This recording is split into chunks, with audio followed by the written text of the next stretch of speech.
जी मेरा नाम काजल राठौर है, मैं निवासी न्यू सीतानगर रामबाग आगरा की हूँ। आज कलेक्टर डीसीपी सिटी कार्यालय पर आया है, क्या इसलिए? जी सर, आज एक तारीख को मेरी भतीजी का निर्मम हत्या की गई थी और जब से आज तक उसको कोई इंसाफ नहीं मिल रहा है।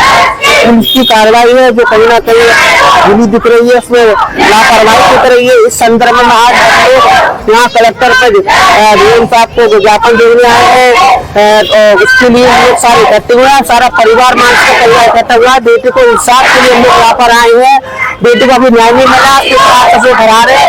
और जो लड़के की बहन है बोला कि वो रोज धमकियां देती है, रोज धमकियां दे रही है हमारे परिवार को। लड़की की भाभी को इतनी धमकियां रोज दे रही है, इस तरीके से धमकियां दे रही है। और हमने पुलिस प्रशासन में कल जाकर इसकी शिकायत भी की थी, तो अभी तक प्रशासन ने उसका ऊपर कोई कार्रवाई नहीं की है, ना ही उसको अरेस्ट किया है लड़के की बहन को। और इस तरीके अभी भी हम लोग यहाँ कलेक्टर परिसर के अंदर पहुंचे थे, अभी भी उसके कौन आ रहे धमकियों के लिए, बहू को धमकियां दे रही है वो मानने को। और हम लोग जा रहे हैं, पुलिस कहाँ से हो रहा है, ये कानून कहाँ से हो रहा है, क्या हो गया इन लोगों को? कितनी मोटी रकम मिल गई लोगों को, इनके मुंह बंद हो गए लोगों के। इनको घर में बेटियां नहीं दिख रही है, इनको कुछ नहीं दिखा। बेटी की नगर बच्चा की सारे सबूत हमारे पास है, सब कुछ हमारे पास होते सोते अभी तक 700 को नहीं पकड़ पा रहे हैं। तो बेटी को इंसाफ मिलना चाहिए और हत्यारों को फांसी होनी चाहिए। बोला आज हमने मानसी राठौर को लेकर यहाँ प्रदर्शन किया है, क्योंकि 1 तारीख की घटना है। मानसी राठौर को घर में ससुराल जनों की मार दी, उसकी हत्या की है। उसका उन्होंने कहा कि फांसी लगाकर वो मर गई, जबकि उसके यहाँ गले या दबाने का सीधा निशान है। पुलिस ने सिर्फ बहुत आसानी से उसके हस्बैंड को, प्रिंस को अरेस्ट किया। वहाँ थाने में बिठाकर उनको बटर नान और ये सब खिलाया जा रहा था। जिस हत्यारे की मार पड़नी चाहिए उसको खातिरदारी हो रही थी, उसके बावजूद उसकी बहन अभी तक इन लोगों को फोन पे गालियां दे रही है, संजना, कि मेरे भाई का तुम कुछ बिगाड़ नहीं सकते। उसके माँ बाप, अभी तक पुलिस ने किसी को अरेस्ट नहीं किया है, पुलिस काम करने को तैयार नहीं है। हम पूरी चीज 3 महीने की शादीशुदा लड़की क्यों आत्महत्या करेगी?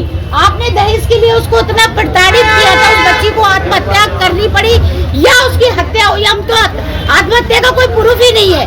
ये सब पुलिस ने सारे सबूत वहाँ से हटा दिए गए।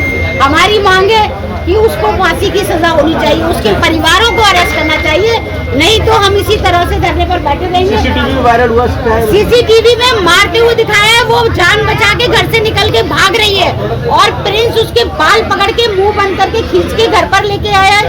रात को लेकर आया, सुबह 6 बजे उसकी मौत हो गई है। कोई जांच का विषय नहीं हो रहा, कुछ नहीं हो रहा। डीसीपी साहब इससे पहले भी मैं आई थी एक बच्चे की मौत पे उसका लेके, तब भी डीसीपी साहब नहीं थे और आज भी नहीं है। कोई बात नहीं, हम बैठे रहेंगे, वेट करेंगे। क्या घटना है जिसको लेकर आप आज डीसीपी में मिले? मेरी बेटी से दहेज मांगा जा रहा था, उनसे पैसे मांगे जा रहे थे, गाड़ी की डिमांड करी जा रही थी। हमने मना करी थी, हमने आपको शादी में सब कुछ दिया है। तो लड़की को टॉर्चर करता था, मारता था, कूदता था। हम उसको यही कहते थे क्यों मारते हैं, तो उसको बहुत मारता था। तो हमने उससे पूछा था, तो ये बताओ टॉर्चर करता था, उस पर ये भी नहीं था।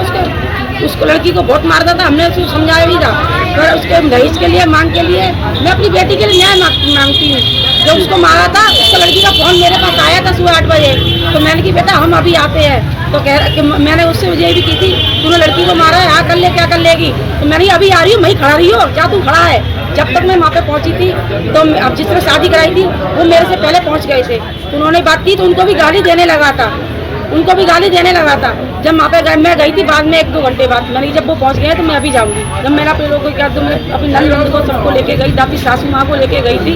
तो मैंने लड़की से पूछा था, तो उसको इतना मारा था, उसको मैं लड़की के गाल पर सब सूझ रहे थे। तो सब सुनने गया था, ये तो लड़के को हमको मौका दे दो, हम इसको मैं समझाऊंगा।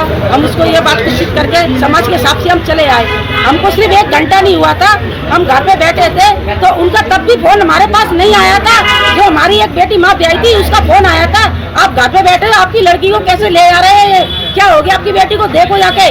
जब हम गए थे हॉस्पिटल में, पूछी कहाँ पर है लड़की, इस हॉस्पिटल में। वहाँ पे पहुंचे तो लड़का वहाँ से फरार हो गया, उस पर छोड़ के लड़की को लड़का भाग गया। उसके दोस्त थी वो भी भाग गए। जब मैं ससुर को फोन करा तो कह रहा आ रहे हैं, अभी आ रहे हैं। डॉक्टर से कहा तो वो तो कह रहा एमरजेंसी ले जाओ। पुलिस क्या कर रही है? अब पुलिस कुछ नहीं कर रही है। वो पुलिस कह रही है कि हमने यहाँ से पकड़ा है, बहन कह रही है हमने हवाले करा है।